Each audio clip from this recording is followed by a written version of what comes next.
Now it's time to talk about page one, and you have a page one assignment. What you're going to do, and I'll get to the assignment in a minute, is make a page one based on a sample, essentially copying the sample that I have, and make your own new page one different on your own. So you have 2 pages to make. It's going to use a different template and a couple additional styles and a few more techniques you'll have to learn also. And there's a potential for extra credit too. But first let's talk about page one structures and what is a page one, how is a page one different, and so on. Let me strongly encourage you to go to your textbook, pages 88, it's like 10 pages long from there or something. Goes on for some ways through page one explanation and then a page one case study. That stuff you should have read already. Let me encourage you to go back and reread that, look it over as you do this assignment. It'll help you out with some of the ideas behind page ones. Here are some of my ideas. I did show you when we went over wide open inside structures that there's a whole bunch of structures there, and those ideas can work for A1 also. You know, the 4-2 split, the rails on either side, and so on. But there are some things that make A1 different. Story count, because we have the advantage of jumping stories. In other words, a portion of the story will go on this page and a portion of the story will go someplace else. That gives us a lot of advantages. We can decide to use just as little or as much of the story as we want on page one, assuming the stories are relatively long. Therefore, then typically most stories do not end on page one. They start there and end somewhere else. So we call that jumping a story. There's rules in your textbook you should have read already about we have to have at least a certain amount of the story before we jump. We wouldn't want to jump less than a certain amount of length also. So jumping is a challenge for readers, and we only do it because it allows us to get more things on page one, which has got its own, the real estate on page one has got its own importance. We realize though when we jump stories we tend to lose readers, so we don't do it on many other pages, many other places, and if we don't have to do it, we don't do it at all. If the story can be made quite short, then it can just sit on page one and not jump at all. So, you know, there's pros and cons for jumping stories. Because we are jumping stories, we really push for story count, the number of stories, or actually we tend to talk about the number of elements on the page. It isn't just a story. A large photo counts as an element. Maybe it's a photo that goes on its own or a photo that goes with a story. But if it's a 4 or 5 column photo, then it will count as an element. And we try to shoot for 5 or 6 elements on page one. Sometimes you see pages have more than that. I think you can go too far though. And it isn't just how many stories we have on the page, it's how many stories we have above the fold. The fold is something that page one has that other pages don't have. I mean, they have folds, but we don't care about them, right? Why do we care about the fold on page one? It's because we are marketing this page on a newsstand or in a newspaper box or in some other place where people are seeing, typically first see just the top half of page one. So what's on the top half of page one is even more important than what's on page one. So we think about where the fold goes. Now, some people think that means you can't have the fold break any story or photograph, and that is not true. But let's imagine you have a large photograph and it sits there on and only a tiny bit of it is above the fold, and it's hard to make out what it is, and there's no headline to go with it. Well, that would be kind of a waste. So we do think about the portion of things that go above the fold and also how many things we got above the fold. We often like to have 3 or 4 elements start above the fold, but they have to be recognizable. So that's the fold is an added thing. Teamwork is another one too. Now you are doing all your pages on your own pretty much, or taking samples of mine. But in the real world, some pages are done by a bit more of a committee, and page one typically is that way. Now, it's true in small publications or publications where the newsrooms have suffered many major layoffs. It could just be one editor giving a list of page one stuff to another editor. But typically you would sit in a room and have a meeting and talk about the stuff that's going to go on page 1, and also talk about what is the lead story and why. What are the best photos and why? In fact, you might look at a bunch of content and make those decisions in a page 1 meeting. Refers and other details. A1 has a lot more little details. So there's skyboxes that go over the masthead typically that are referring to other stories. There's a whole index at the bottom of the page, which is referring to other parts of the paper. Think about there's connections from page 1 to almost everything else in the paper. Even stories themselves, and this will be one of your assignments for page 1, stories themselves might have a related story somewhere else, so we have to say that in the story in some kind of a box or a refer. So there's all these little extra details, and there's also maybe links to online content. There might be see more about this someplace else written in a caption. There might be little labels that say something as breaking news. All these things, so many more details on page 1. Page 1 typically does take longer to do than other pages, although your example is not that hard. So I'm going to look at a bunch of page 1s now.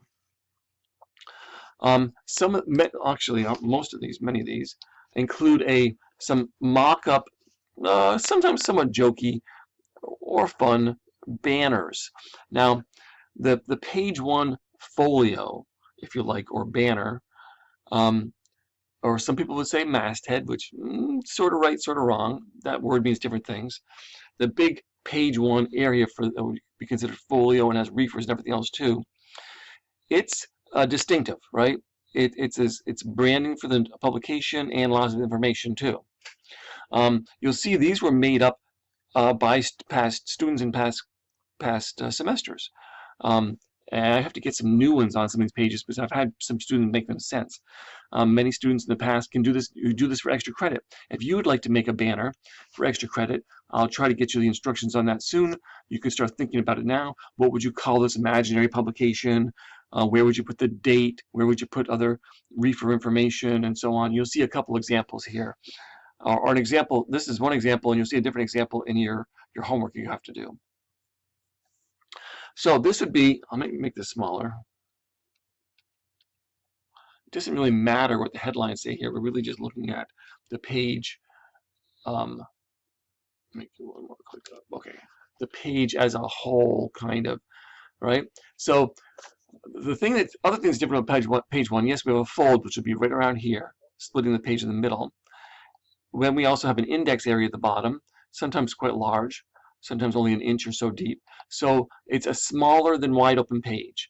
But yet the rules about the page continue in some ways. We still don't want bad breaks. We still want to make it clear what goes with what. We still want dominant art.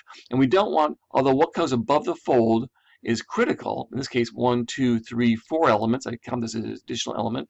And all of them are well enough above the fold that they will make sense and be clear. We don't throw away or forget about completely what's below the fold. It still has to have art. It still has to be interesting. We still use column rules. They still don't touch. We still have extra gutters either side. But here's something else that's different. We tend to turn the volume up a little bit on, and this says 48, but I bet you that's actually 60 point.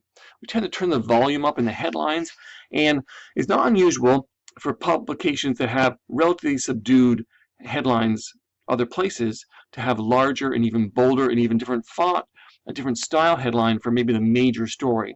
Whereas many headlines and many publications are a serif like Times or something like that, as these are down here, these headlines, you might move to a big black kind of a main headline for big stories on page 1 to grab more attention. Page 1 is both information and marketing. You're selling the publication and trying to transmit the information. That's the best way to sell a publication, is really good information and transmit it well, communicate it well. So that's different. Now let's look at another page. Same folio. This is what I would call a subordinate lead. Okay, here's the point. We want to get lots of stuff above the fold. We have a big main story and main headline. But what if you have a little light story, which is interesting, people will want to read, but definitely is not as big a deal as this big headline here, right? Which could be 60 point. As I said, 60 point is 60 or even 72 is common on on A1s as the lead story. This would still be the lead story, but why do we have a little story above it? I call it a subordinate lead. The idea is a small headline, significantly smaller, lighter color, maybe italicized too, with a small amount of story which jumps someplace else. All these stories would be jumping somewhere else. That could be something to catch attention and be interesting, but and still be available above the fold in a special spot, but still the lead story is right here. Another thing we think about page 1 is how does the eye spiral through? Eye is going to be caught by the big story and then go down to this headline and then come down here. This is a typical spiral of the eye. Now we can change that when we have different stories, but what we're really saying by the layout here is that the last story someone is going to get to is going to be this one. Now they'll see them all, but as far as really paying attention. And this is similar, actually the spiral starts here. In some ways the last one we'll get to will be up here, but it will be above the fold as something light and interesting and different. Here we've kind of intercepted that eye here and grabbed its attention right here for this story, and then it spirals down and around. So why isn't this a single one column? This is a story which all of a sudden is broken up into 5 sticks. You see that 1, 2, 3, 4, 5 instead of 6.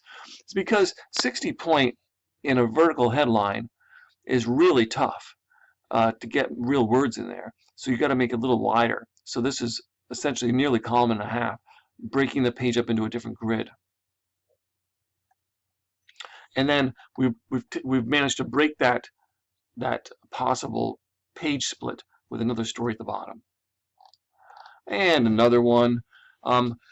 This is not that unusual to see on page 1 to have 2 rails. Sometimes they might go all the way down to the bottom of the page. And honestly, that's kind of a page split, but kind of not. Still tough to get vertical heads. You end up with a lot of decks and very small words. These heads tend to sometimes be kind of label-like, which is like a thing, not a verb, and then that's explained in the secondary headline. And we're moving into some other, I have a different folio here, an old Press Republican folio.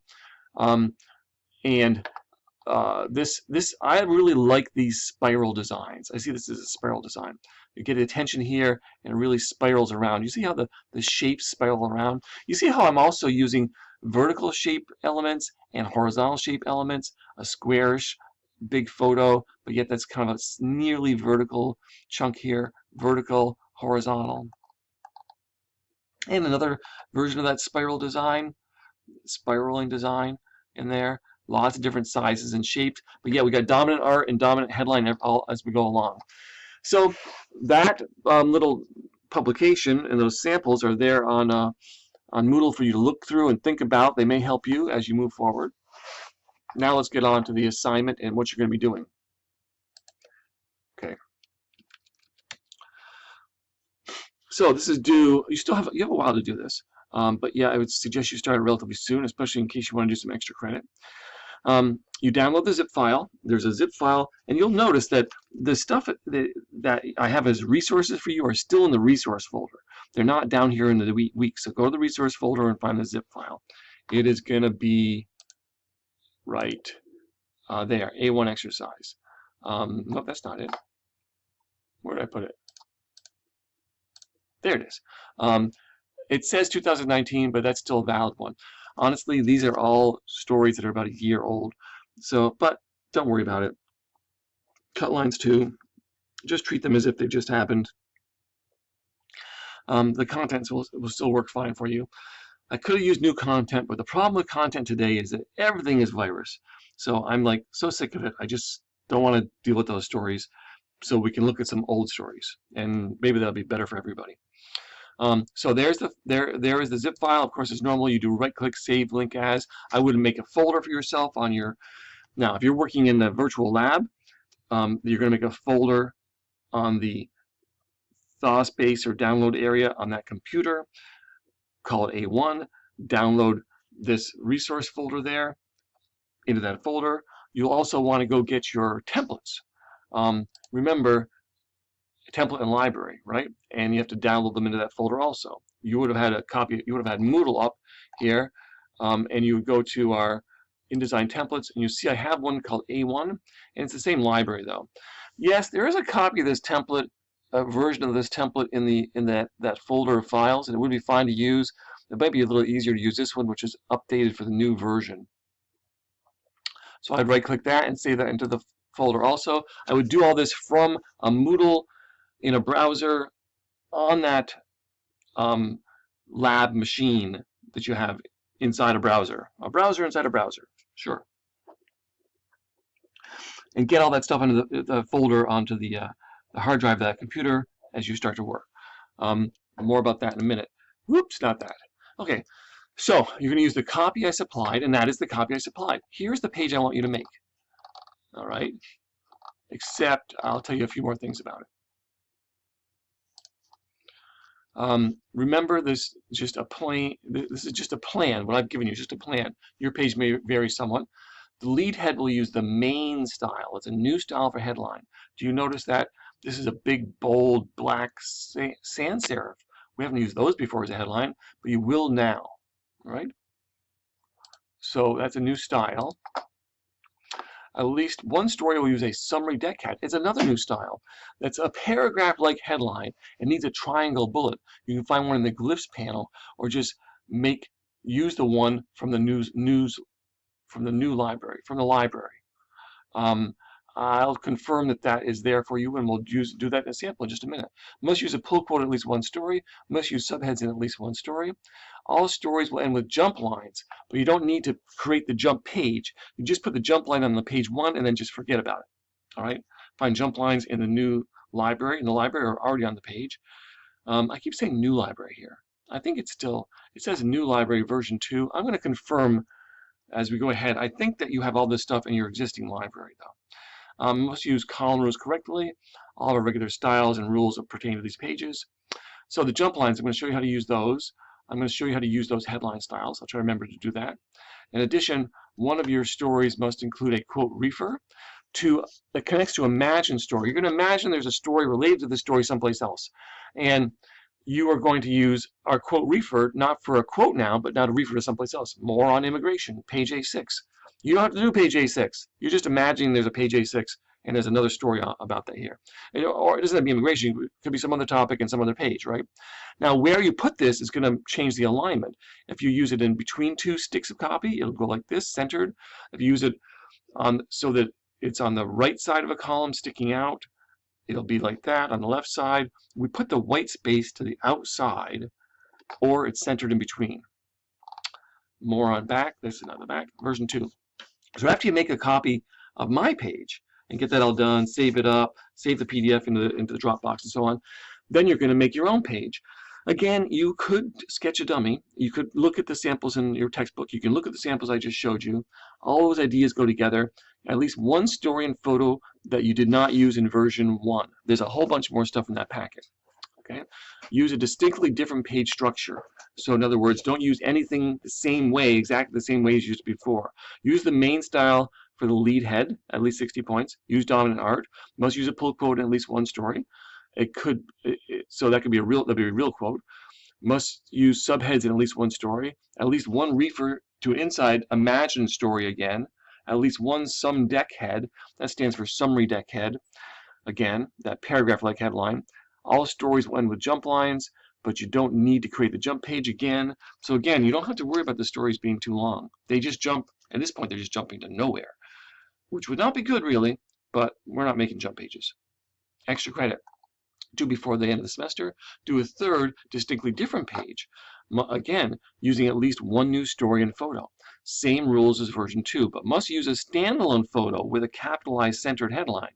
If you wish, you can also pick from the wide open content. And if you want to use have more content to pick from, use the stuff from that wide open pages that we did before. You can use some of that too to pick from. So this is a third extra page for extra credit sometime before the end of the semester. And I'll try to remember to put an extra credit Dropbox there for this. Now, what's not mentioned here is that there is going to be extra credit offered. I'll tell you about it in the future if you want to make your own A1 folio for imaginary publication. And think about what things need to go in a folio and make it complete. I think I have an assignment sheet on that. I'll try to dig that out too. Sorry, a little interruption there. Okay, so let's go ahead and look at this stuff and the real way you're going to do this. So I'm going to use my own InDesign. Sorry. You will be probably working in the virtual lab, and you are therefore using InDesign, which will look the same, but it'll be within a browser. I have a folder already, and I put my A1 stuff in there. I downloaded the A1 resources zip. I downloaded the A1 template, and I downloaded my regular old library. I'll double click on my A1 template, and yes, I would normally have to do the Adobe login and all that stuff, but I've already done that. And this is what it's going to look like. You'll see some differences already. First of all, with using the A1 template, you don't have to use master pages or the pages panel. There's just actually one page here in this template. It just is A1. So you can skip all that stuff I've made you go through over and over again because it was good to learn, but you don't really need to have it. Also, you'll see it already has a folio on it. This is another student-made folio if someone made it in the past, and an index, which is not really an index, but just a space for index. And it has a number of guides on it also. The guides, this guide is at the fold. So you're really concerned about what stories, how much is above and below the fold. Okay, right? Also, you'll see, I'll zoom in on these, I gave you some jump lines here. Continued page, whatever. So you've got some jump lines in the pasteboard. My library actually has jump lines in here too. And it does have the quote refer we'll be using, and it does have the summary deck head we'll be using. And if you look in your paragraph styles, you have a main head, which is your new headline style, which is right there. Okay, so that's what your template looks like, right? Now let's go back and look at our sample page for just a minute. Here's some squeaks here on my chair. This is the sample page, which I gave you to look at, and you'll see we've got this. Look, it looks like a 5-column headline and a 1-column beside it, a summary deck head, and you'll see that I suggested you use a quote here, and I asked you to use a quote refer to something else somewhere else, and subheads in at least one story. Okay, it looks a little funny otherwise, but this is actually just the PDF, so ignore the fact the text looks a little funny. And also you'll see how the jump lines are used too. So you can kind of study that page a little bit. Remember, it's kind of just a plan. Exactly how you make yours is going to be different. Well, let's go look at our content also. I'm going to unzip this. How do we do that? Remember, right-click, open with, Windows Explorer, copy the stuff from the inside, copy it, go back again, paste it. There's a lot of stuff in that folder. Sometimes some of these folders with all these images can take a long time to paste out. You can delete the original if you wish to, if it's too big, or if you just to keep yourself organized. You'll see there's a lot of stuff in here.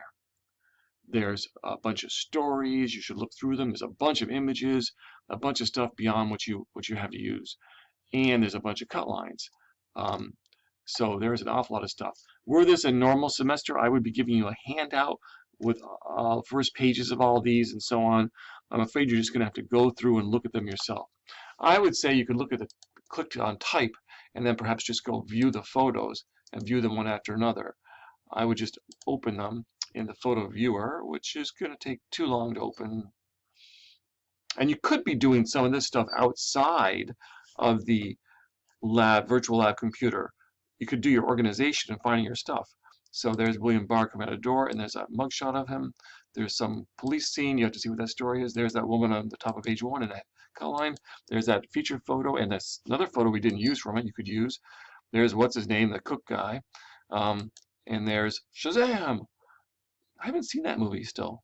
Huh? I got to see that. And there is Trump doing something long before we cared about viruses. And there he is again. And there's Uber and Lyft. And there's some measles, mumps. Hey, we cared about other diseases back then. I don't remember who this guy is. He's a wrestler, right? Anyway, so those are the images. You can look through those. Good. You can go look at the stories, open them up and take a look at them. Your cut lines are here. And then there's one of the stories. Some of the stories are RTFs, and this one's a TXT. Don't worry about that. They'll all work fine in InDesign. Okay. So let's go grab I think that lead story is Trump border. No, Homeland. Homeland is the lead story. So I'm gonna remember that. Um, let's go grab some shapes on the page. I'm not gonna do the whole page for you. I just want to show you a couple things. I'm gonna go to library. I'm gonna grab the 5-column 2-head, which would be this one here. I'm gonna stick it over there. Drop it there. You see you have a guideline at the top too you can try to use. And then I've got a 1-column, I think it had 2 heads on it, I'm not sure. Anyway, it doesn't really matter. And then of course I'm going to have my column rules. Grab my column rules out. I'm going to stick a column rule in there. I'm going to zoom in. I'm going to remember. I'm going to make sure my boxes respect my guide. And my column rule does too. The guide at the top is where it's going to go to. And then I'm going to grab, ooh, hey, look at that. I don't have my rulers. That's interesting. Where did they go? Let me just find them here for a second.